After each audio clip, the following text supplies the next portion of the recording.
Are you an adventurer looking to take your hunt to the next level? Then you're in the right place. Welcome to East Meets West Hunt with your host, Beau Martonik.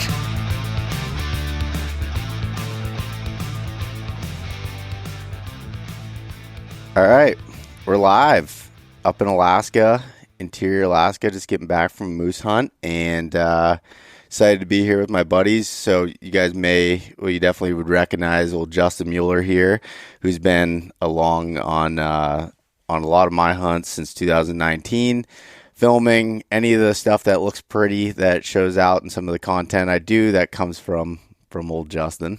Yeah, it's good to be here. We finally got back to town, got some good food, took showers. Yeah, everyone's feeling pretty good. Nice long showers. Yeah. Yeah, and then I'm also joined here by a new guest, but it's been a friend of mine for the last probably 4 years or so, Ethan Demi, which I was pronouncing your last name wrong for the whole time I was knowing you, and until this trip. Yeah, thanks, Beau. It's good to be here, and it's good to be. It was a great trip. It's definitely good to be out of the bush and sleeping in a bed and hot showers and not freeze-dried food. Yeah, we definitely needed some showers. My this long hair, I thought I could get past the greasiness of it, and it wasn't necessarily the case for 2 weeks. So yeah, we never saw the other side of it.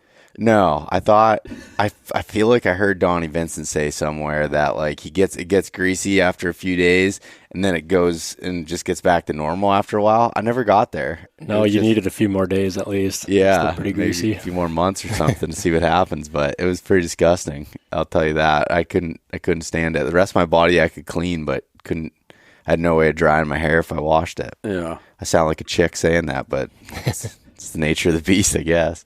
But before we get rolling here, Ethan, do you want to give a little background on yourself, kind of what you do for a living, and just kind of how you got to this point? Sure. So I'm also from Pennsylvania. I live in the northeast corner, and so for the last 5 years or so, I've guided full time. And that being full time, it's kind of like a collective thing. You got to travel with the seasons, So like whitetail and turkey out in the Midwest, and then waterfowl in Montana, and then do some upland stuff back home at a pheasant preserve when I'm around, and then through the summer months, guide bow fishing in upstate New York, and then the last couple of years, I have gotten to do some rep work for Sitka. And then I guess in addition to that, I'm kind of a wild game nerd too, and do a lot of cooking and butchering stuff and some recipes. And for the last couple of years, I've done some field to table events for new hunters, walking them through, just basics of hunting to shooting a whitetail doe and putting it on their plate and everything in between and what that looks like. Yeah, you got a lot of things rolling on your plate. Yeah. It seems like every time I talk to you, I learn something new.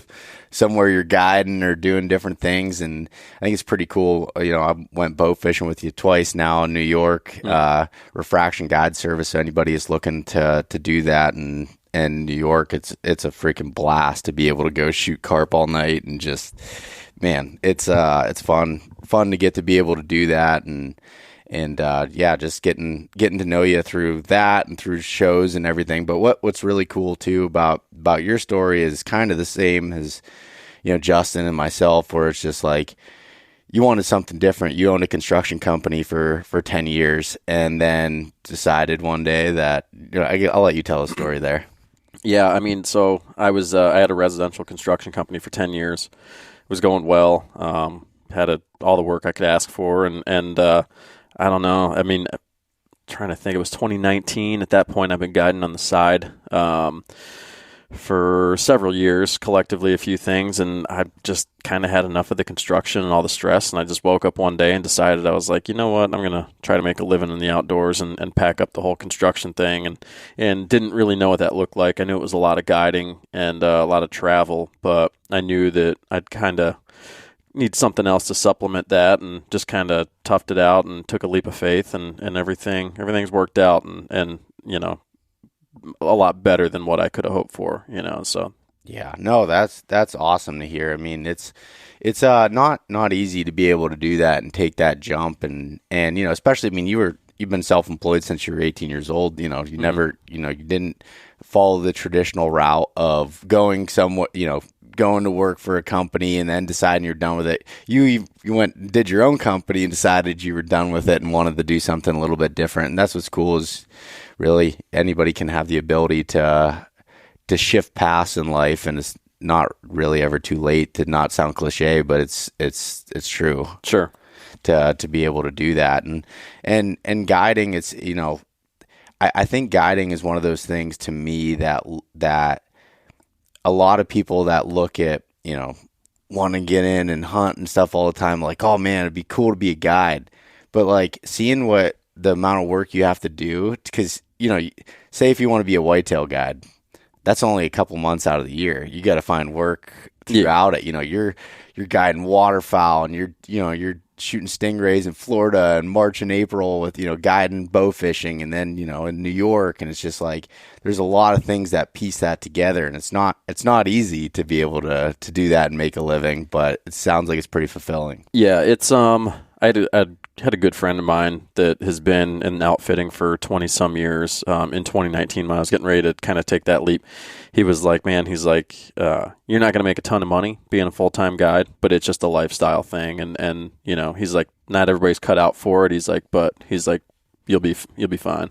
Yeah.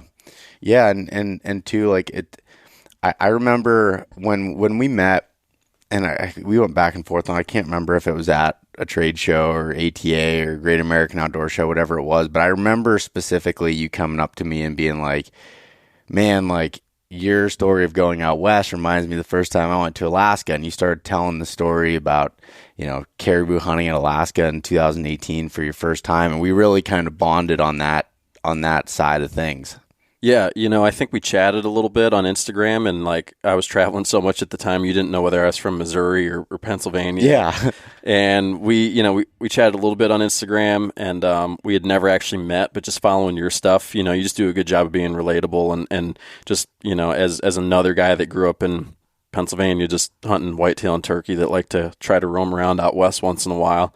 I definitely connected, related to your stuff, and was just like, I felt like you would be somebody that would be fun to run around with and hunt with, and just, whatever, and sometimes you meet people through the industry too, and you're disappointed when you meet them, and that obviously wasn't the case since we're sitting here, but we finally met at Harrisburg. I think you were working the Maven booth. Yeah. And we just started chatting a little bit, and then, so I was on the heels of that caribou hunt that you were talking about in 2018. And you were getting ready to go that upcoming year. Yes. So we kind of, we talked about the caribou, and the little knowledge I had about it, I tried to convey, and then we just kept in touch, and we went bow fishing and been friends ever since. Yeah, no, that all makes sense. And it's funny that we ended up, moose hunting together, a few years later. And that's not like, and I've told you this, and Justin knows it too. Like, I keep my circle of people that I hunt with, especially on hunts like this, very small, because you just don't know what you're going to get into. And so it's like, I was like, man, but after getting to know you and going bow fishing and seeing some of your past experience, and like just the level of training and the other stuff you do with discipline and everything, I was like, I think we can make this work out. Yeah, and I appreciate that more than It's definitely not lost on me, because I often talk about how I don't do Western trips or backcountry trips with just anybody. It's obviously like a very small group of people that you want to sign up to do that with. People that are going to put the work in, pull their weight, and not make excuses, and obviously capable people. But then when you're talking about like a fly-in trip in Alaska with and you're obviously in grizzly country and stuff too, that circle gets a lot smaller. And, the fact that we hadn't hunted together prior to this, aside from bow fishing, obviously, which is totally different, it's not lost on me, the leap of faith and trust that you took, like signing on to come do this hunt with me. And I really appreciate you having that and coming along on this trip. No, man, I appreciate the opportunity because so just to give everyone a background, kind of what I want to do with this podcast is kind of start at the beginning a little bit, not dives too much in the logistics and everything, but just kind of start to build that framework of December of last year. You called me and was like, hey, I have an opportunity to go on a moose hunt in Alaska, DIY, unguided, fly in. Do you want to go? I'm like, holy cow. He's like, and you have like 3 days to make a decision. Because just the way that it works as far as with these transport, I mean, if anyone listened to the podcast I did with Kyle Hansen back in January of 2023, he talked about unguided moose hunting usually takes 4 or 5 years of trying to get in, just to get in with somebody to be able to do it. And honestly, I was like, I don't know if I can swing it financially, from a time standpoint. I just got an Idaho elk tag, which I was fired up about because I hadn't been there since I killed a bull, and like all these things. And I was like, what do I do? And I remember I was talking to my girlfriend about it, and she was like, this is your dream, just do it. Like, and at first she was like, if you're worried about like, being able to pay for the filming and all that stuff, don't film it, just go do it and make it a vacation for you, and obviously I wanted to have it filmed, and I want to have my buddy Justin along. So I figured out, the process of getting that done, but it was, I was like, it took a while to settle in that it was real and it was happening. And then, yeah, we kind of just had to make it happen in that time period. And I truly believe, like, with some of these things, even though I feel like you're never in a situation where you feel perfect about being able to do any big thing. You know what I mean? Like, you're not always like in the perfect financial situation or this, but it's like, I have a date, now it's time to work towards it and get ready at that point. Yeah, there's something about that mindset that's kind of like, I don't know how I'm going to pull this off, but I'm going to do it. Yeah. Yeah, and a little bit more backstory on how this hunt came about. So this particular air taxi service, I hunted with them in 2018. They're pretty tough to get in with, even, as a return customer. They don't necessarily have enough spots for all their return customers. In the last 2 years, I had been trying to come back up here and do another caribou trip with my now fiance, Courtney, and then a couple of buddies that wanted to come do this trip. And what Courtney's wanted ever since she was a little kid more than anything in the world is to go hunt Alaskan caribou. Like, that's just been her dream. So I've been trying to get a spot for caribou, and I've been there, done it, but I was happy to go and do it again. But I was simultaneously trying to get a spot for moose because that's my dream hunt. I don't have a lot of bucket list hunts per se, like in my head of like, oh, I want to do this, this, and that. But I know that like moose is at the top of it. Like, ever since I was a kid, like I've just wanted to come to Alaska and hunt a moose. So for the last couple of years, I've been trying to get a spot for either or, hoping to get one or the other, and been unsuccessful. And then this year I learned that I got a spot for both, right? So I'm like, well, I can't tell them we're not going on a caribou hunt because I'm going to go on this moose hunt. It just seemed a little too selfish, and I was going to nix the moose hunt. And, given the logistics and whatnot, too, I knew that obviously I wasn't going to go on this trip alone. And, so I called you, see if you want to go on this trip, and in my back of my head, I'm like kicking around. I'm like, gosh, I'm going to have to cancel. I'm going to have to give up this moose spot because you were in the same boat. Like, you were already going to Alaska. So I was going to Alaska in August for caribou. You had an Alaskan trip planned, and we're just like, man, we don't ball on that kind of budget. We can't just swing 2 Alaska trips in 1 year, but we both arrived at the same conclusion, this moose hunt thing. It's just not getting cheaper or easier to get these spots, and you don't know what tomorrow brings, if there is a tomorrow. And we're just like, man, we gotta figure it out, and we gotta make this thing happen. And also, too, I didn't tell you at the time, I was guiding waterfowl in Montana on the Missouri River, and me and the dog almost went down the river guiding and didn't come out that couple day window where we're trying to decide whether we're going or not. And I'm like, got home, I was like, I'm going on that moose hunt. So I took it on the chin, and I was like, I'm going to make both these things happen, and here we are. Yeah, no, that's awesome. What about for you, Justin? Have you never filmed a moose hunt before or anything? No, I've been trying to find a moose hunt for the last 5 years. It's always been something I've wanted to do, and you called me, and you were kind of like, we're still working details, just wanted to know if you're interested. I was like, I'm interested, and I don't know, it was probably a couple of weeks later you called and said we're doing it. And yeah. No, it's been great. It's been a hunt where, I've done a lot of deer and elk and stuff like that. And it's all a lot of fun, but moose has always kind of been that dream hunt. And I think for a lot of people, including myself, where it's just something you just want to do.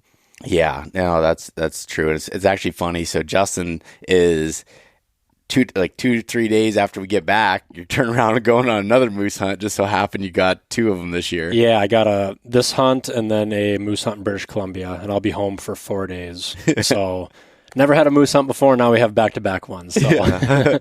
Yeah, learning a lot, right? That's right.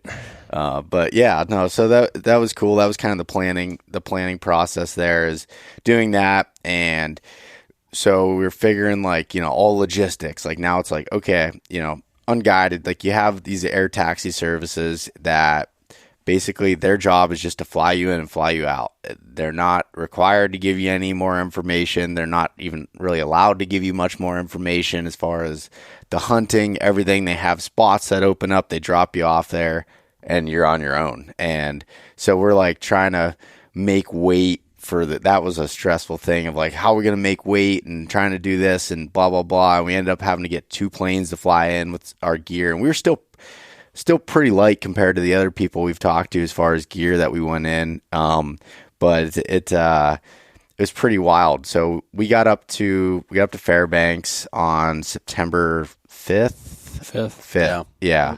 Well, I think we got here in the middle of the night on the 6th. So it was like that. Yeah. Slept a few hours in the hotel, and then we were going to make the drive in the U-Haul truck that you rented there, the single cab long bed. Yeah, we'd ride 3 deep all the way here. Yeah. Yeah. Well, it's better than the box truck that we had to drive 4 deep across the bench seat last month here on the caribou trip.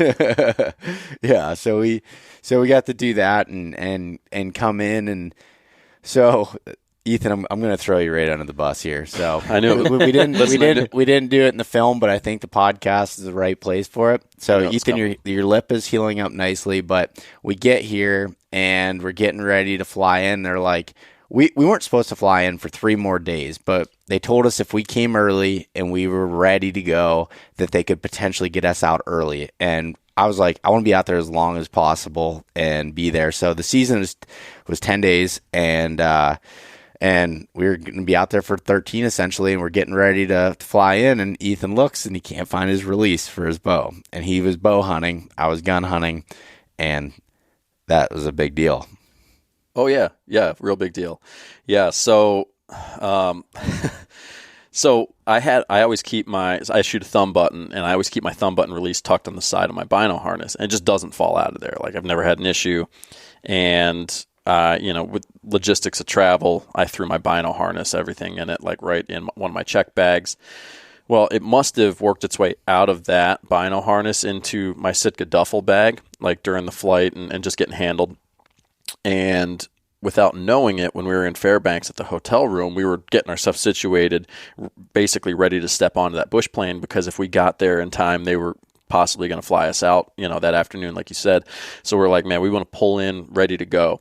So in that process, my release must have worked its way out, fell into the bottom of the Sitka duffel, and then like shuffling my stuff around the hotel room, it worked its way out of the bag and was in the hotel room in Fairbanks. So we get here and we're like, man, we're going out this afternoon. This is great. Like grabbing our stuff, putting my bow together, and every bow hunter's like worst nightmare. Like I can't find my release, and I'm like, it's just got to be in the bottom of that bag. And I just ripped everything apart. Juice helped me, and we couldn't find it. And I was like, man, it's got to be in that hotel room. I know I didn't leave it at home, and I know like you never come on a trip like this without a backup release. And I already knew that. Like I know there's it's like, there's a lesson to be learned. I'm like, no, I already knew that. I just was being dumb.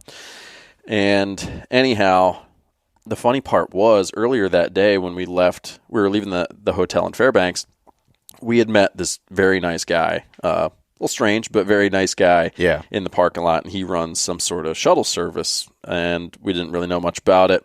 He, gave us his brochure and was like, yeah, hit me up next time you're in Alaska. And we're just like, all right, and thank God we kept that brochure and put it, in the U-Haul. Otherwise, I'd have been driving back. So I was just like, man, let me take a shot in the dark, call this guy. Oh, yeah, I asked him if he was coming this way. By any chance. And he said, no, but I can. And so I was like, man, what's it going to take for you to drive this release all the way out here to me? And it's not a short drive. And he's like, yeah, give me a couple $100. I was like, done. So anyhow, this guy, he drives several hours out here, brings me my release. Cost me a couple $100, whatever. I was like, okay, got my release. I'm going to fly in the morning because we needed that extra gear flight. You guys got flown in late in the day. Might not have been able to get that second flight in that day anyhow. So it was really kind of like no harm, no foul. And it was like, all right, like the season didn't start for a couple days. I'm not missing anything. So now that I have my release, I go to shoot my bow. And I shoot at 20, it's right on. I shoot at 40, it's right on. And I was like, just for confidence, let me shoot one at 60. I get like halfway drawn back and my D-loop pops. And I come back and punch myself right in the mouth. And really came to respect my right hand after that. So I walked inside of the air taxi service, didn't know it. I'm like bleeding. So I'm a hot mess at this point. Like, forgot my release. Now I've punched myself in the mouth. I'm bleeding. I just look like an idiot. And it's getting dark at this point. I come across the street to the hotel. I had brought my D-loop pliers and some D-loop material. And then so I came in, tied a new D-loop on it, and then went outside to shoot and make sure everything was okay. I went outside. It's fairly dark at this point. I got the headlights on and shot my bow out to like 60 in the headlights, and it was on, and flew out the next morning, and we were moose hunting. Yeah. It actually worked out good because, like you said, there was a chance you might not have got out anyways. And the following day, we were completely socked in with rain. Yeah. You couldn't hardly even see the lake. No. So I'm sure you were pretty embarrassed the whole time during it, but you really didn't miss out on anything. Yeah. Justin and I, the first night we got in, it was kind of like we got in right before dark, which is kind of, you just get dropped off in the middle of nowhere, Alaska. You got to set up camp, got to find a spot. We couldn't find a tree to hang our food in. We were kind of panicking a little bit to get that done. And, you're just kind of like have that anxiety and that stress from like, it's excitement, but you still have this anxiety and stress of going in there and thinking you might have forgot something. And Ethan wasn't there. And it was just like this weird mindset I was in. And I just felt anxious and I just couldn't get settled. And I was struggling even then to fall asleep once we got everything set up. And it just was just rainy and gloomy. And the whole next day it downpoured and it was socked in where, you could barely even see the lake that we were camped 10 feet off of. It was so bad. We just laid in the tent. Yep. All day long. Yeah. Read a book. I had a Jack O'Connor book that Kurt had let me borrow and for this hunt. So I'm reading some of that and just laying there. I'm like, this is moose hunting, huh? But the season hadn't opened yet anyway, so it wasn't a big deal. And then the rain cleared just for a little bit. You popped in, the float plane dropped you off. And instantly life was better. Life was, we'll go with that. Life is better. And then, so then it was like, all right, tomorrow's opening day. And the other funny thing about this was that where there was a little bit of additional stress for me there was I thought the lake we were going to was a different lake than we were at. There just so happens to be two of the same lake names, only not very far apart, about, 6-7 miles apart, maybe less than that. Far Maybe enough less. where you didn't have it downloaded. Just far, and I had the low res downloaded, but it wasn't great as far as imagery or anything there. So I was like, crap. I had a GPS, I had Spartan Forge, I had everything you could imagine for mapping for a different area, and I was like, that's a lesson learned there. But and then I was like, all right, well, I don't know anything, but at the same time, it was like, all right, guys came out here years ago without mapping and looking at how to scout this stuff. It's like we were just talking like, let's find a high spot.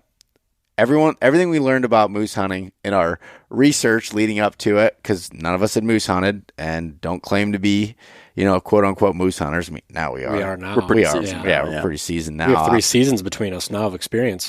Yeah. But I was like, so everyone says try to get to where you can see and just call and sit there. And that's what the game is. There's no use in walking around and doing all that, which it's tough to walk around anyways. And so we found a glassing spot up on the hill. We saw it and we climbed up there, which was about a half mile from camp. And but it's the toughest half mile that I've probably walked in a while, just because walking on tundra is like if Jack O'Connor wrote it in the book when he talked about writing or walking on tundra, it's like your legs are filled with lead. It feels like, because you're just walking on cushions, like walking on pillows as you're going the whole way up. And we found a really sweet spot that we called home, and I had the Sitka glassing tarp, which they don't make it anymore. I wish they did, because that thing's freaking awesome and it saved us. And we put that up over top of us, and all three of us fit underneath it, and that was home. That was home. Yeah, we spent a lot of time underneath that tarp. A lot of time in the rain, too. Like you pointed out, we spent more time in that thing than we did in our own tents, We actually. did. Yeah, we definitely did. Yeah.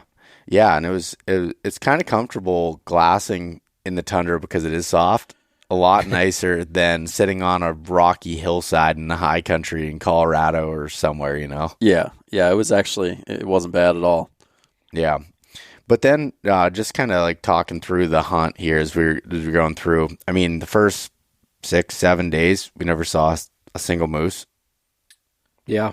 Well, aside from Sophie made her first appearance on what, the first or second day? I think it was like the third day, wasn't it? Yeah, it was like the third day. Yeah. The third day was when that bull cruised by. That wasn't until September 10th. Yeah. I have I have it in my notes. Yeah. It wasn't until September 10th, and so she was the day before that, I think, or so whatever it was. I think we had like 3 days, maybe 2, of absolutely nothing, right? Because the first day we were like, oh, early in the season. Second day was like, well, this is moose hunting. Third day it's like, okay, yeah, where are these moose at? Yeah.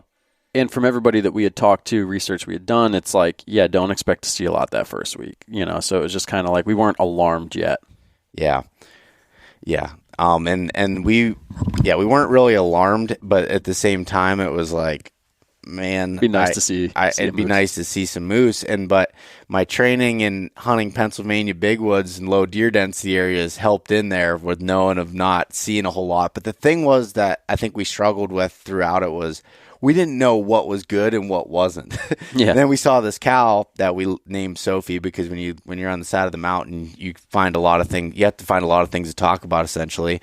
And so we were naming, we called this point that she came across the water Sophie's Point. Rightfully so, because she'd come out, and we thought she was going to be the girl that brought all the boys to the yard. Yeah. Sophie ended up being a pretty big letdown. And she left her milkshake at home. Yeah. She had very strong morals, to say the least. Yeah. Yeah. She let us down a little bit, but nonetheless, just kind of going through. We basically what we do is we'd sit there from first light. The first few days we couldn't go up at first light because we were socked in, so you couldn't even see. So we'd sit at the lake, call, and just look out. And then once the clouds lifted, the fog lifted, we go up and we sit there till just a little bit before dark and come down. And then the last few minutes of light, we'd sit down there right by camp at the lake, do some calling. And one night, September 10th, that's what it was, September 10th. All of a sudden, I heard a stick crack. At the same time, Ethan and I kind of looked in the same direction, and then just heard a bull grunting, and he was freaking cruising. Yeah, we looked at each other in disbelief too. Yeah, because it was, again, that was our first. We're pretty deep in the hunt. We hadn't heard or seen of a bull, and like that first grunt, me and you looked at each other like, did we just hear what we thought we heard or hoped we heard? And sure enough, it was followed up by a second and a third, and yeah, he kept going. Yeah.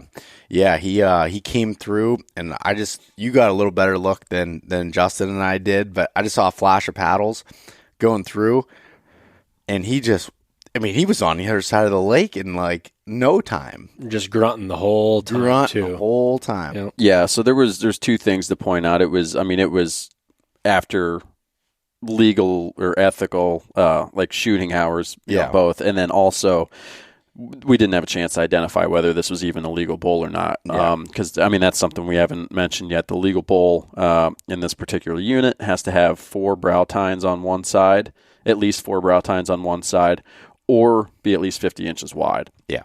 We could dive more into that, but for the sake of this, we couldn't identify this as a clearly legal bull. And it was pretty apparent that he had come into our calls from that day, maybe the day before. He really zeroed in on where that call was coming from. And from what we gathered, like, this bull's probably going to be in the area in the morning. So we're just like, all right, cool. Like, he's in the area. He knows that there's a cow there calling, and we're just like, he'll be there in the morning, and we'll get up and listen, call, and try to make a play on him and get a better look. Yeah, no, that's exactly right. And to dive, might as well talk about the legal requirements there, because that was one of the things that worried me the most coming here was like, I just really hope these bulls have 4 brow points, because it's how is a guy from Pennsylvania supposed to know what a bull looks like over 50 inches? So there were some steps that I took to try to learn this. I spent a lot of time watching videos and hearing people talk about it. And it's like even seasoned moose hunters struggle with it sometimes, but they're like, oh, between the eyes are, average 8 inches. So you can go out from there. If their paddles are lay out flatter, that, gives them a little bit more width because their points, stick out, and all these little things. And then also I learned from my buddy Gary over at Guardian Precision during the long range course about using MOA, my rifle scope, to be able to calculate how wide something is at a particular distance. So those were the things we were going with, and it was like, all right, man, like this is going to be tough. I just really hope he has 4 brow points. And you and I were driving to the airport, and we're like, so have you been looking at a lot of bulls pictures? And he's like, yeah. I'm like, yeah, me too. I was like, do you notice anything in common about the brow points? We're like, yeah, there's a lot of big bulls that don't have 4 brow points. Yeah, meanwhile, like the whole time, people are trying to tell us that there's usually a correlation between like, oh, if he's over 50, usually he's got 4 brow points. And then like we start looking more and we're just like, I feel like we're being lied to. There's a lot of really big bulls that we're seeing with like 2 brows. Yeah, so that was our worst fear, seeing like 60-inch moose and letting him walk because he's only got 2 brows. And everybody says just like, man, you want to shoot him off a brow point. You don't want to guess their width because it's, they kind of all look big. So we were just hoping for 4 brows. Yeah, we were talking to I was talking to even my buddy Adam Grenda, who's been on the podcast before, and his daughter shot a cranker of a moose here a little while ago, and it was 73 inches wide, and it had 2 brow points on one side and maybe 3 on the other. Yeah. And that's just a giant bull. And so for anyone that's listening that's not familiar with moose hunting, they go off of measurements of width. That's how people describe a big bull, essentially. I know there's scores for it, but like mostly you hear people talk and it's like, oh, that's a 60-incher. That's like how people describe whitetail in Pennsylvania. Yeah. So it's like, it goes off of width. So that was, and that'll kind of lead into, I think we maybe had seen another cow after that way off, a couple days, and then it was, pretty slow. And if I'm recalling correctly, it was not until September 14th. Well, the night after we got the glimpse of the one, then that following night back at the lake is when we heard the grunts across the lake. Could be the same bull. Then we heard him walking. Mm-hmm. Yeah. But then we had a gap of a few days. Yeah. Well, the night that we saw that bull and heard him, we heard him that next morning. Oh, or next morning. Yeah, okay. But we ended up hearing them in the evening, then the following day or whatever. But we heard them, so we're like, okay, what do we do? And the way Ethan and I were working, so Ethan had a bow, I had a rifle, and we just swapped every day who was kind of like the lead person or who was going to make the decisions, who was going to be the final say and get the shot, essentially. And so we decided, instead of going up to our glassing knob, to set up, because he came through once in that area. So Ethan set up there with the bow. I was behind doing some raking, and Justin was there at the first thing in the morning. And then we split up to try to cover. We're like, okay, we know one moose has crossed at Sophie's Point before. It's probably good crossing. So me and Justin went over there. We're watching that. We kind of had both sides covered if that bull were to come back to the direction that he had came from the night before. And it was just a long day of looking at ducks and swans. Yeah. And that was kind of about it. Yeah, I was so convinced that bull was coming back through that opening. I was too. Yeah. I was too. And then after that, it was a few days of nothing. And September 14th was we were sitting there. I don't remember if we were eating breakfast or just got done or something. And Ethan, you looked up and you're like, bull at Sophie's Crossing. I'm like, what? We look up and I'm like, big bull, big bull. Yeah. You know, I grabbed this spotter. I had my The main madhouse. yeah, it was like panic, you know. And at this point, this crossing is 1,440 yards away from us, so it's a ways off. We're like, big bull, and you start calling, and you couldn't, and he wasn't hearing it at first. And then I had my bugle tube, and then you threw some grunts into that bugle tube. And then we started raking a tree, and he heard, and he looks, and we're still looking through the spotter, trying to count brow points. I'm like, dude, I'm not getting 4. No.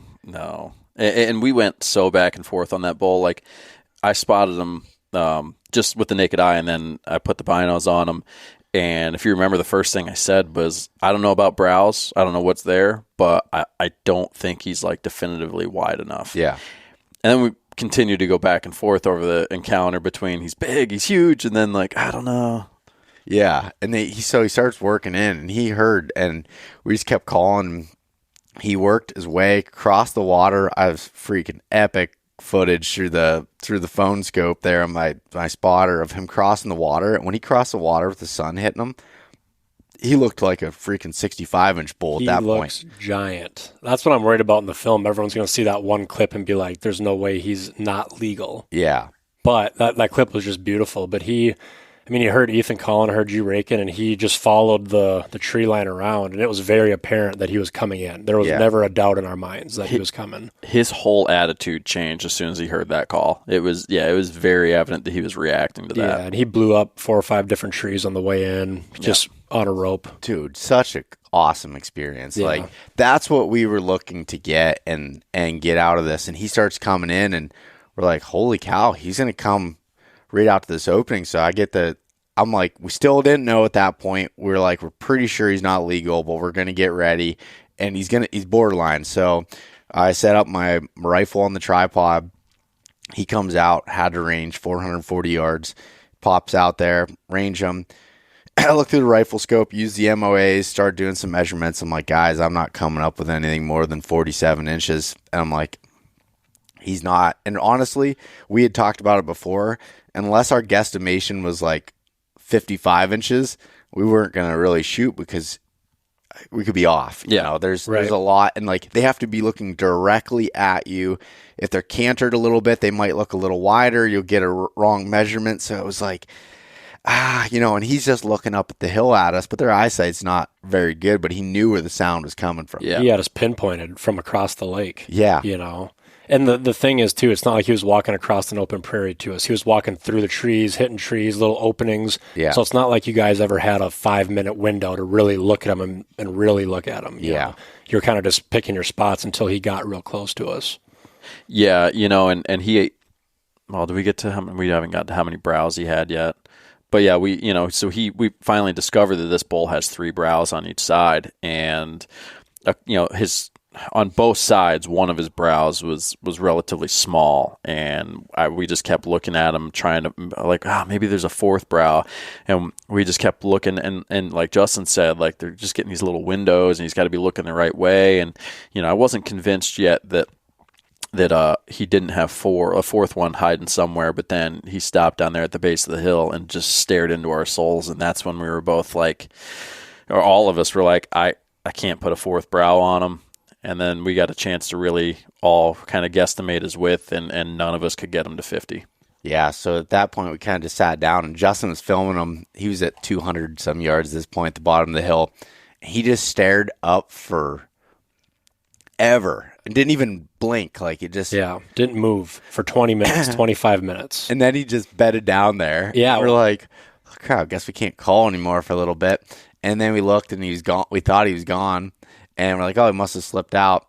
Ethan starts calling again. Right at that point, boom, he's all of a sudden, we hear crashing. Ethan and I were going to fill up our water bottles, this little stream, and we look, and that bull's right there at 60 yards. Yeah, I mean, this is... yeah, we haven't really described the landscape a ton yet, but it was steep. Like, we both figured, like, yeah, moose probably find their way up here, but it didn't really seem like it was very likely he was going to come up that hill. And like you said, we're just on our way to get our water bottle, and he's like right there, 60 yards, and we're just like, oh, man. So that was a pretty cool experience to to call that bull from 1,400 yards plus into bow range was wild. Yeah, and it was cool. Called him all the way in, and then he got to the point where we were like, "Okay, he's not legal." So then we stopped calling, and instead of just working his way off, he bedded down and just waited. He would have been there all day. Yeah. And I thought that was kind of a cool thing that I didn't really, maybe they don't do that, all of them, but I thought that was very cool that he just hung around and waited. And the second we call again, he's up and he's on us. Yeah.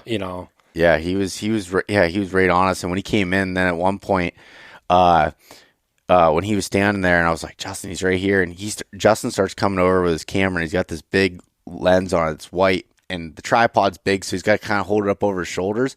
And I got worried that bull was going to see that white flash and think it was antlers and come charging in. And I was like, just hold off there for a second. Yeah. I don't want to get into a tussle with this thing. No, I think it's important to point out, too, that he really wasn't that interested in the cow calls. Like what he was coming into was the grunts and the rake. Yeah. So he was territorial. He seemed like he was looking for a fight. And that's what kind of made me laugh too about him like bedding down at the bottom of the hill. It's like we kind of shut up, and he's just kind of like, all right, I'll wait down here for you to come down. You can't wait up there forever, So it was like that bull's attitude was to fight. So at that point when he was staring at us at 60 yards, we were like, all right, let's not provoke this bull anymore. So you hollered for Justin to sit down.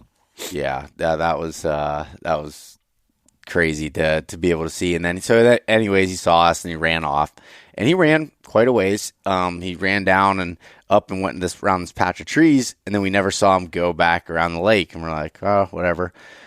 And like 4 hours later, think he's gone. Start calling again.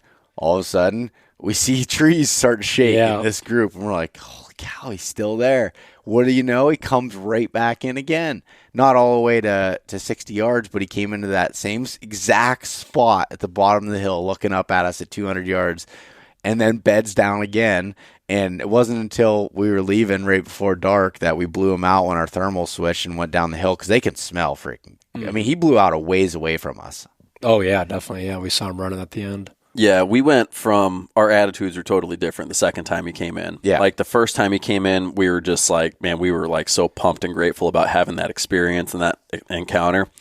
And then we discovered he wasn't legal. We didn't feel comfortable shooting him, and definitely not because we didn't want to. Like if that bull was legal, all of us would have been very happy to take that bull home. Yeah, so then when he wouldn't leave us alone, it just became torturous. You're just like staring at this bull, and we're like all just can't help but like try to remeasure him, and we're like, man, just leave already. And not only was he well within easy rifle range for bow, where he would have been an easy stock with the bow. Yeah. Like either one of you could have had him very easily multiple times. So it was just like you're sitting there looking at him, and it's just like, oh man. And an easy pack out. Very easy pack out. It was at the very farthest a quarter mile away from the lakeshore. Yeah. Yeah. So, and it was everything about it was right. And he just, it was just one brow tine away from being everything that you want. Yeah. Yeah, that was a heartbreaker. That was a tough one, but it was a really cool experience to have that happen and be able to actually call in a bull, see him work in from that far away, thrashing trees, watching their mannerisms, getting to look through the spotter up close and personal, and seeing like just the emotions on the bull, just kind of seeing them stand there. It's just so cool. Well, like you said too, that's what we came here for. Obviously, you want to shoot one too, but you hear turkey hunters talk about like getting the show. Well, we got the show, and that was however many days deep into the hunt. We were a week into the hunt about. Yeah, a little over a week. Like 8 or 9 days. Yeah. And it was deep enough into the hunt where all of us here were, we still had the mindset of like, tomorrow could be the day, just keep grinding. Nobody's complaining. Nobody's like super negative. Like we were jokingly, we were making jokes about how funny it was, but we were all or how slow it was rather, but we were keeping a positive attitude and just grinding. But at that point in the trip, the day before, in my mind, like that's when it started to sink in.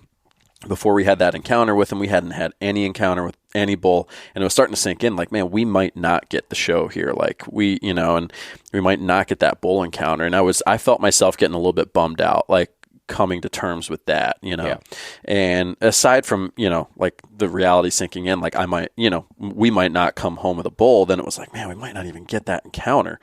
And I felt myself getting bummed. And then that bull came in and just tore everything up. We called him in. We had, just this amazing reaction. And after he left, we turned to each other and we're like, you know what, like, regardless of what happens, whether we punch our tag or not, go home happy that we got that encounter. It was like, that's what we came to Alaska for. And it was pretty cool. Yeah, no, most definitely. And then like we thought everything was like, picking up and the rut's going to be full swing. And then it went to another lull. Like it was kind of slow for a couple days. And then the day before the last day of the season was probably our best day from sighting. So that Saturday was probably our best day of sightings.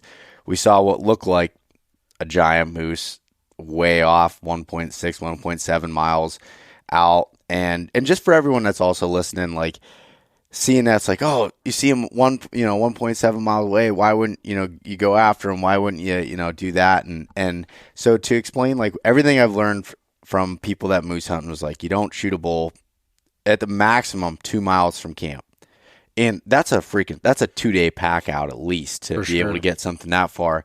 But where this bull was, there was like a chain of lakes that went through, and he was on that. It would have took us 2 hours to get over to him, and he was there and gone in a matter of 2 minutes. He was chasing a cow in the opposite direction, and it was just like it was so cool to be able to see that. Like that one looked. I mean, now it was that far away, but he looked wide enough. Yeah, if I had to bet, that was a legal bull. Yeah. And like you said, like to try to take the, there was an old boat that was stashed at this lake and, it had oars. Like to even try to go after that bull, our lake didn't even connect to that lake. No.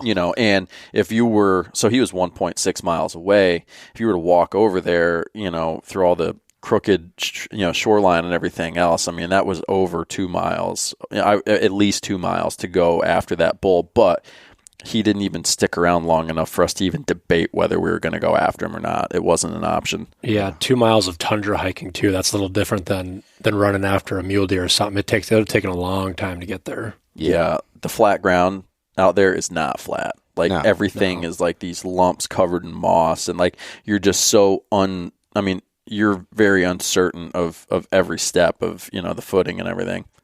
Yeah, Those ankles held in good though. Didn't have a single roll. I did have one roll, but it wasn't a bad one. Yeah, I caught it pretty quick, but I think it's going to the ankle thing, and not to completely derail this conversation, but I roll my ankle in the easiest conditions normally because I'm not paying attention as much, and they're prone to rolling. But like when I'm walking in stuff like the tundra, I'm watching every step as I'm going, so it's a little bit, yeah. Yeah, it's hard not to watch. Just look straight down and watch where every single step goes. Yeah, if you even take your eyes off once. Yeah, and we're trying to also watch out for grizzly bears and see a moose maybe. Yeah, maybe see a moose. And like you're going through and it's like it's tough to not look down, otherwise you're tripping and it's there's some thick country that looks open from afar, and then you get down into it, it's thick. But the way and Ethan brought it up earlier, but we didn't really describe kind of the landscape that we were at, but this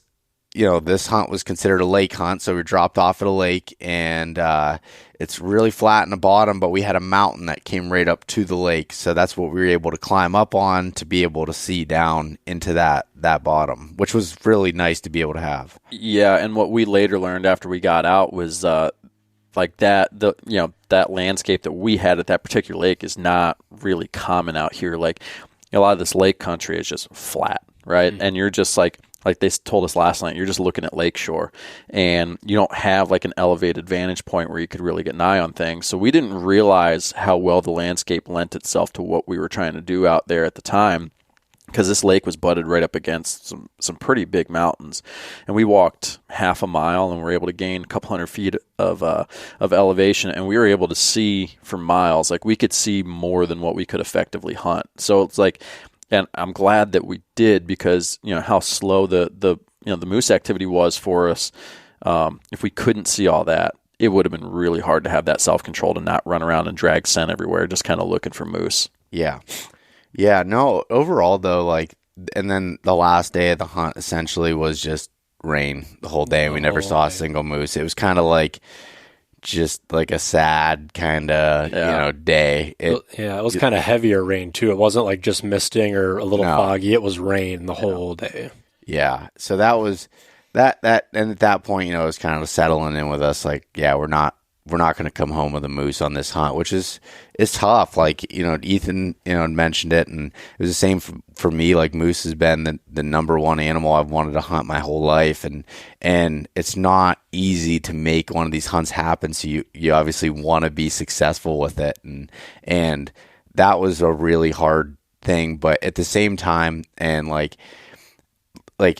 do I think that we failed because we didn't kill something? Yes, 100%. But we learned a lot, and I don't really think nobody deserves anything, especially on a first time, to be able to do it. I was hoping that we'd get lucky and it would happen, but it was moose hunting is interesting, and what we learned we met a bunch of other hunters that have been coming and doing this for years and years. We met some awesome guys from South Dakota and Alaska and hung out with them and drank some beers and stuff last night. And like they're, it's like a cult, the people that get into it and do it, but it's a lot of sitting, waiting, and a lot of silence. Like it's a lot of nothing. It's not your elk hunting. It's not. It's a patience game. It's a pretty crazy type of experience. It's difficult to be able to explain. But this trip for me, essentially we were in there for 13 days. Absolutely no cell service. No, we had our inReaches, so we had some connectivity to the outside world a little bit. But like, it was the longest that I've been without having cell service or going back to the truck. Or we did the 21-day hunt in Montana last year, but every 5-6 days we go back to the truck, get more food, do whatever, and it was just like completely remote for that time period. That's a win in itself, just being able to do that and work forward to it. Yeah. It was a couple of things. It was funny, like leading up to this hunt, I was very aware that it wasn't going to be as active. Like when we're actually, the hunting aspect of it wasn't going to be as active as like an elk hunt or something like that. But provided we got a bull or maybe even two down throughout this trip, like that is a lot of meat that you have to move on your back to the lakeshore through uneven ground, and unknown distance. So I trained really hard for this hunt just because I didn't want to get. So again, like you and I had never hunted together. We kind of jumped off the deep end of the pool, and I was like, man, I want to be prepared, but two, like, we're not going to get a bull on the ground and then like have Beau be like, man, I wish this guy prepared a little bit more, So I trained pretty hard for this hunt, and we joked about it a lot throughout the week. It's like, then come into this hunt and we're just like, we hike a mile a day and then just sit down and just eat like calorie dense meals for, for 12 hours. Yeah. We jokingly said this is probably the first backcountry hunt we came out of weighing more than when we went in. Yeah. A lot of snacking going on. Mm-hmm. Yeah. Especially you guys. You guys are heavy on the snacks. I was a bit of a minimalist, I guess, in that Dude, regards. I don't know how you eat such little food. Like I'd be dead on the mountain. Okay. Yeah. I added up the calories, and I'm like right at like 2,000. Like, so I was right on throughout the day. So it's not how little food I bring in. It's how much food you guys bring in. Shit, I had 2,000 calories a day. I just trail mix. Yeah. Yeah, and I'm not talking crap on Juice's snacks because he was nice enough to keep feeding me some of those olive oil and cracked black pepper Triscuits. Yeah. Those are good. Yeah, I might have a new snack when I get home. Yeah, I'd say I probably had a little bit too much food. I had about 4,000 calories a day, and I could have went with a few things less. But honestly, though, I looked forward to eating each of those things at the milestones of the hours that would go by as you're sitting there for 12 hours a day, just looking out. But I will say the one nice thing about this compared to hunting whitetails during the rut in Pennsylvania, at least I can see further than 20 yards, and it's a beautiful view. Yeah, to be able to see. Speaking of the beautiful view, we got the full show of the fall colors too, and we showed up, everything was just green. Yeah. And when we left, I'm sure Beau will have some pictures on his Instagram, but it was just all the trees were turning yellow, and there was entire mountainsides that were just yellow. Yeah. It's hard to describe until you see it, but it was beautiful.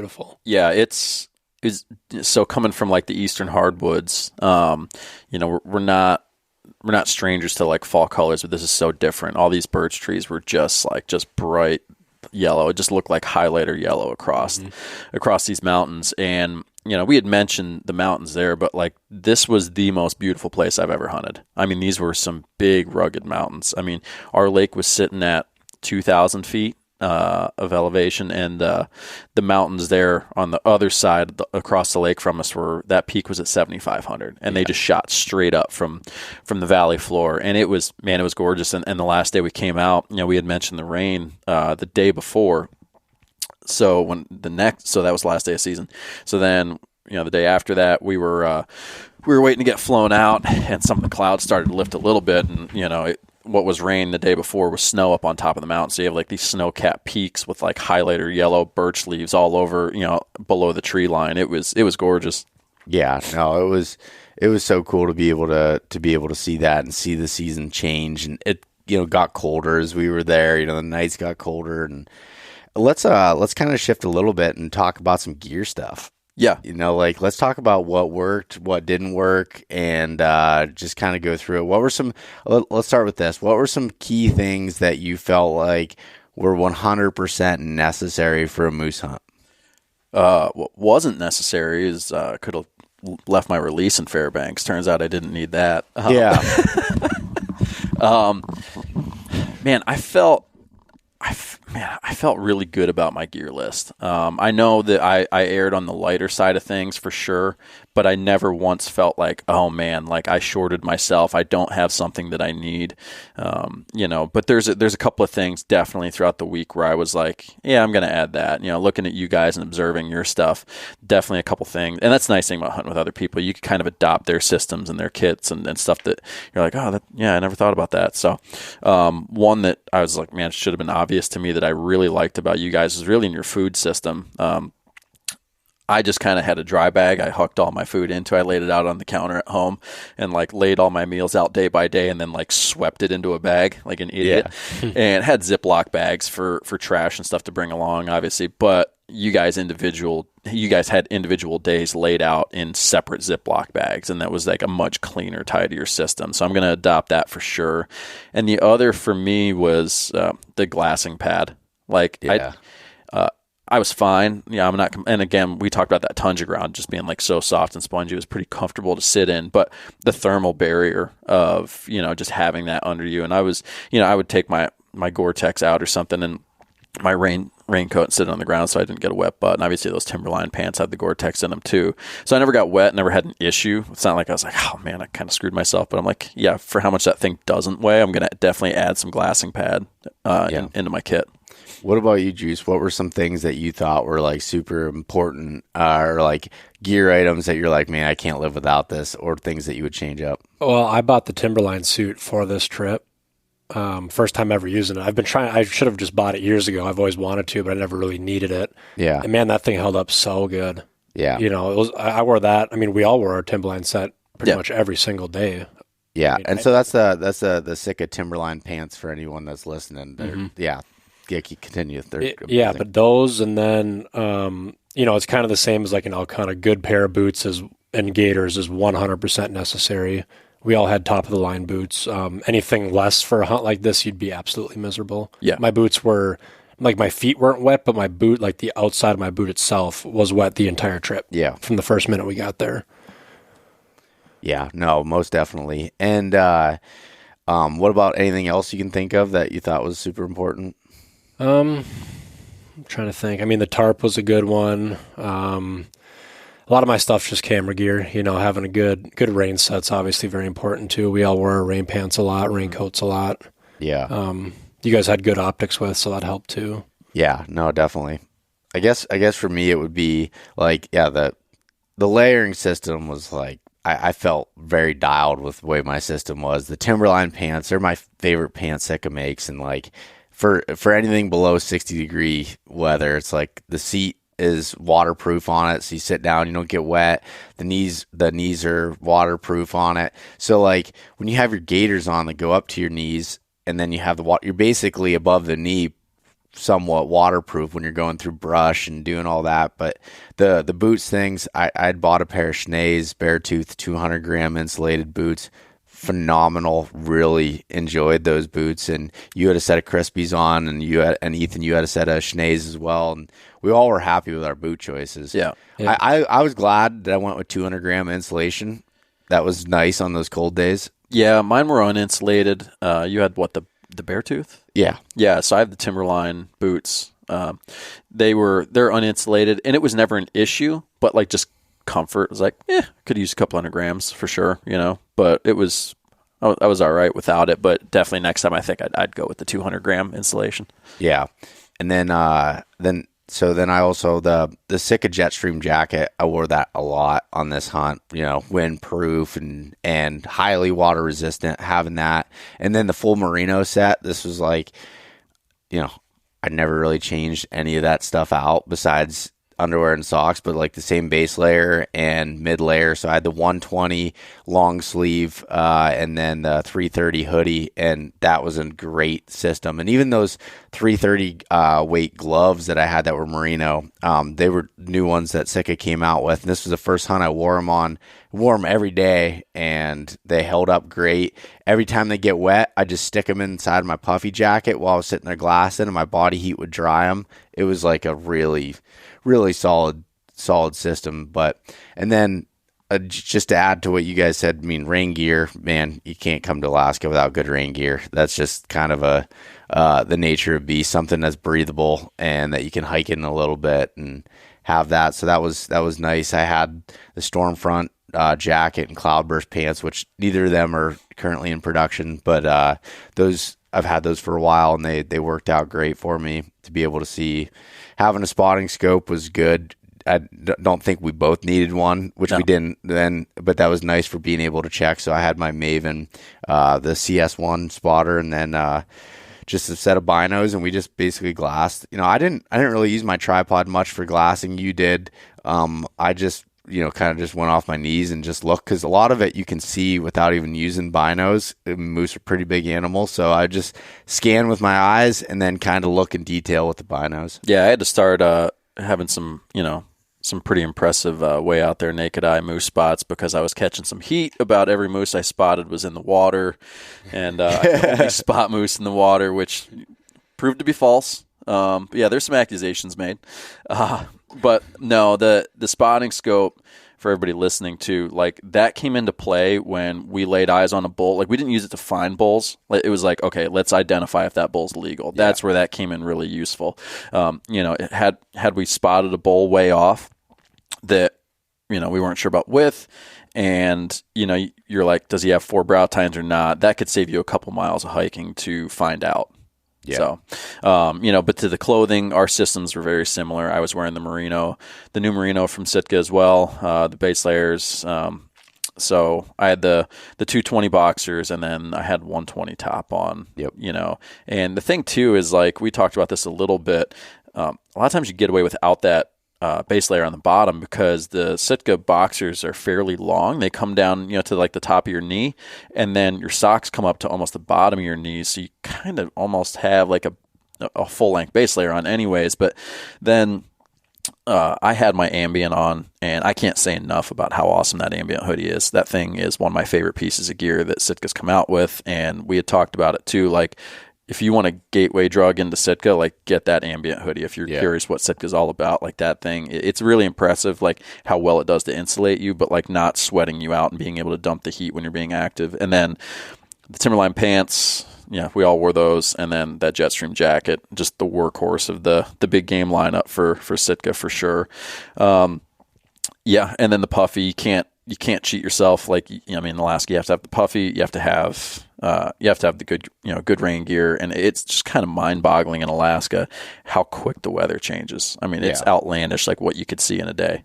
Go ahead. Oh, I was just gonna say, now, like, this is like one of those hunts where it's like, I believe, having good gear all around is pretty dang important. But when you're getting dropped off and left there now, I was reading the Jack O'Connor books from the 1940s, and they're just walking around in wool pants and smoking cigarettes and doing all that kind of stuff. So yes, you can do it, and people have done it. I've looked at old photos of when my grandpa was up here and my girlfriend's grandpa that used to hunt Alaska a lot, and they were, in their flannels and stuff. Like, it can be done, but man, to be out there for that long, being comfortable, yeah, and not having to bring a ton of bulk. That's the other thing is, like, you can get away with some other stuff probably, but if you have to have a lot of change of clothes from getting wet, Right. like, I never changed my pants the whole time for 2 weeks. Like, it was like they get wet. I get my sleeping bag at night. They dry out by the morning. I throw all my wet stuff in my sleeping bag,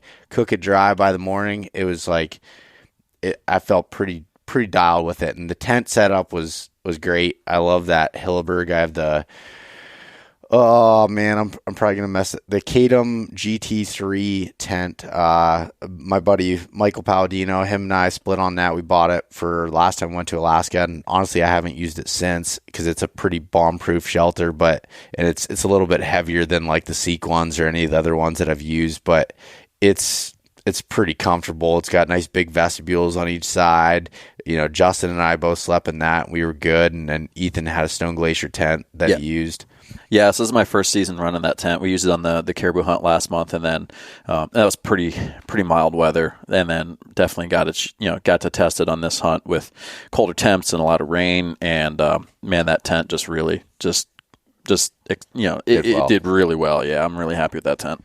No, that's good. I'm trying to think what else a piece of gear. I mean, bringing books on something like this is important. I went through 2 books. I read Jack O'Connor's book, and then I also read Steve Rinnella's book, just self-titled Meat Eater, and that was a really good read to be able to have. And it was cool it was funny. The one night I was reading Jack O'Connor's book, and I was just sitting there by the lake as it was getting dark, and he's talking about I think he was sheep hunting, and he was talking about as it gets into September and the birch trees start to turn yellow and they look like candles across the sky as it gets dark. And it was getting dark.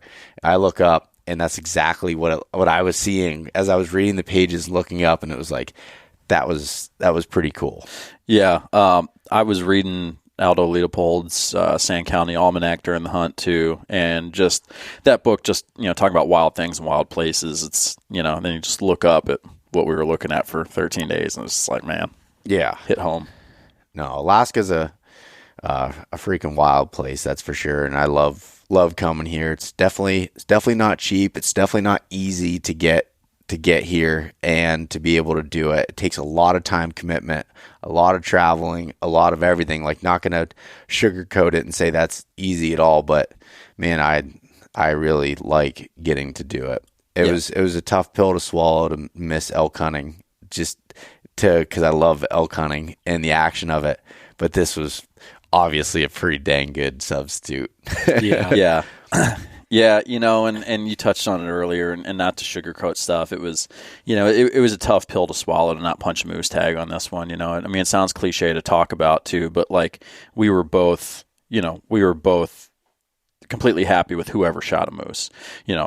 I think realistically we were like, man, like we hope to shoot, I don't want to say expected, but we're like, man, we should get a moose because you're hunting with the rifle. I got the bow. We're pretty covered.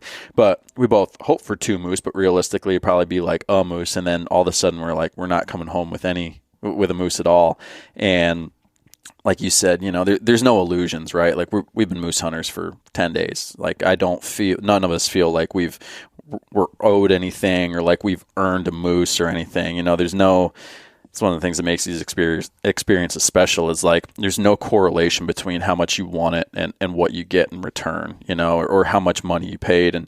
And we put a lot of financial strain on ourselves and coming in this trip, and it was like the top of our bucket list for both of us. And you look forward to this ever since you're a kid, and you're just like, you want it so bad, but you're not, doesn't mean you're owed anything, and it was like, man, we're not coming home with a moose. And that one hurt a little bit more than any other hunt that I didn't tag out on. And call it what it is, right? Like it's an unsuccessful hunt. Like, it was a great trip, but an unsuccessful hunt. I'm not going to sit here and be like, well, define success, so. Right. And, the one thing, the positive that we can take away from this is like, we had a bull that probably would have measured right at 50. Yeah. And collectively we decided to pass it on our first moose hunt. Yeah. And I think for us having like realistic expectations and going into the hunt and looking at that bull right there, it was right there for us. Yeah. And we all said, we're not doing it. It's too close. So I think we all kind of, we made the responsible decision there. Maybe some guys would have been like, it's close. It's 50-51. Let's go. Let's just see if we can get it. But we were very calm and collective. It was at 60 yards. And we were like, nope. Yeah, no, and yeah, that's a good point, and to me too, it's like we talked about it earlier about hunting partners and choosing it, but like if you're gonna do a hunt like this, just make sure you find somebody to go with or people to go with that are on the same page as you. Make sure you communicate. We talked about this a lot out there, like clear communication, expectations. It's like, like Ethan and I both went into it being perfectly okay if the other one shot a bull and we didn't, and that was like the full on honest, and you'll see that throughout the hunt if it's not that way, where someone's like starting getting a little angry, a little testy about certain things are not going their ways, but it's like we had clear expectations on that, and that's what it was set, and it was like, all right, whoever's up to shoot that day, we all make decisions collectively, but at the end of the day, that person makes that final decision to go do it, and like we had those clear expectations going into it, and I thought that worked out well, because you're spending a freaking ton of time. I don't care if you're with your favorite person on earth. That's a lot of time to spend with anybody, so it's important to find the right people and have those clear expectations. Yeah, you don't want to start hashing that stuff out when you're looking at a bull. Be like, oh, like how do we handle this? Like we went into this hunt and we laid out, I think, every scenario that we could imagine. Like, all right, like what, like let's get on the same page before we ever leave home. Be like, how's this going to go? How are we going to handle this? How are we going to handle that? And like, I think before we even spoke the words, we were already like on the same page. We alternated like whose quote unquote turn it was, but also too like using the bow, like. If had we seen a legal bull that we were going to go after, and there was zero chance that I'm getting into bow range, like you're up to bat, and I'm sure that if we had a bull that was like right in a sweet spot for a bow, you would have been like, why don't you give that a shot? Yeah, if it doesn't definitely work out, I got the rifle. So, and that you can't say enough about picking the right hunting partners. Yeah. And it's there's teamwork that goes into everything, but especially a hunt like this, from everything from getting to the spot, to the food system, to calling, raking trees, helping each other decide if the bull is legal or not, then all the way down to packing out. So as opposed to like a deer hunt where if you're with someone who's you get along with and it's just okay, you're hunting different tree stands. But when you're sitting in the rain for 13 hours together on day 5 and it's consecutive like that, you need to be dialed in. There's just no doubt about it. Yeah, it was just nice. Like this group, it was, nobody's like, hey, why don't you go do this? Like everybody's pulling their weight constantly, and just, it's like you kind of got to get in line to because people are already just getting stuff done. Mm-hmm. Yeah, no, I was very happy with how all that went, and I guess I got my preparation for getting my butt kicked in the tree now, not seeing deer. I just got that ready, got my all day sits in early in the season. Yeah, knocked the rust off a little bit. Knocked the rust off. Oh man, no, but overall, great hunt, great experience. Is there anything else you guys think about like that we missed on touching? I know there's a lot of things, and there will be a film that comes out on it and everything, but no, I think we covered it. Mm-hmm. Yeah, I think so too. Yeah, well. Cool. All right. Well, let's wrap this one up. We actually got to get out of this cabin here shortly and make our trip back to the airport, or a long way to get back home to Pennsylvania and Minnesota. So I appreciate you guys, and just let everybody know where they can find you. Justin, start with you. Basically just Instagram, Justin Mueller Photography. You'll see photos of this trip. Beau will post. I'm sure he'll tag me in it. You can just go straight off of there. We'll see if I tag you. We'll see. Well, we'll see if I give you the photos. Well played. Yeah, we can keep going to see if I pay you. All right, I'll interject here. Yeah. So just same thing. Instagram. Last name is spelled Demi. Last name Demi is spelled Demi, and then so the handle's Demi Ethan. Mm-hmm. Yeah. So check them out, and want to book a bow fishing trip or do any waterfowl hunts or anything, get a hold of Ethan. Let's do it. We still got to get you on a waterfowl hunt. I know you got a handful of people close in your network that are chipping away at you, but I feel like that is one other thing. I'm sorry. We're getting a little bit closer with you. We got you identifying some waterfowl on this hunt. Yeah. We'll do it. All these ducks and all this stuff, and you guys are just like, oh, look, that's a pin-tailed redneck, whatever, going through all these. Point proven. We have some work to do. Yeah, we we're got some getting work there. to do. Yeah. I was like, I don't know what the heck. That's a duck. That's a duck. I've been working on bow for a while now, so I'm glad Ethan's on my team. The waterfowl stuff. We'll get him there. I have a handful of friends that have been trying to get me to go waterfowl hunting, and I just keep putting off. It's not that I don't want to do it. It's just the time commitment, and I just don't want to get into something else. Like that's my big thing. Yeah, I hear you. But maybe I'll make it happen at some point and just do it as like a one-off thing. But all right, we'll close this one out. But thank you guys. Thanks everyone for listening. Thanks, Beau. Thanks so much for listening to this episode of East Meets West Hunt with your host, Beau Martonik. For more great content and to stay up to date, visit eastmeetswesthunt.com, Facebook at East Meets West Outdoors, and Instagram at East Meets West Hunt. If you enjoyed today's episode, please review and subscribe, and we'll catch you next time.